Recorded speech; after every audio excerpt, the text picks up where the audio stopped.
نحمدہ و نصلی علی رسولہ الکریم۔ قرآن اور اہل قرآن کا احترام۔ امام ابو حنیفہ رحمۃ اللہ علیہ خود عالم تھے اور عالم اور علم کے قدر شناس تھے، اور ان کی خدمت میں مسرت اور بے حد خوشی محسوس کرتے تھے۔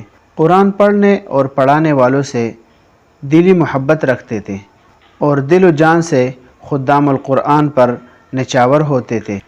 جس روز آپ کے صاحبزادے نے سبق پڑھنا شروع کر دیا اور بسم اللہ پڑھی تو اس دن امام ابو حنیفہ رحمۃ اللہ علیہ نے ہدیے کے طور پر 5000 درہم معلم کو ہدیے کے طور پر ادا کر دیے، اور جس روز انہوں نے سورہ فاتحہ ختم کر دی اس روز بھی امام ابو حنیفہ رحمۃ اللہ علیہ نے 5000 درہم ان کے نظر کیے، اور بڑی لجاجت اور معذرت کے ساتھ معلم سے کہا، واللہ لو کان عندی اکثر من ذالک فعناہ تعظیما للقرآن، کہ خدا کی قسم اگر اس سے زیادہ میرے بس میں ہوتا تو وہ بھی قرآن کی تعظیم میں پیش کر دیتا۔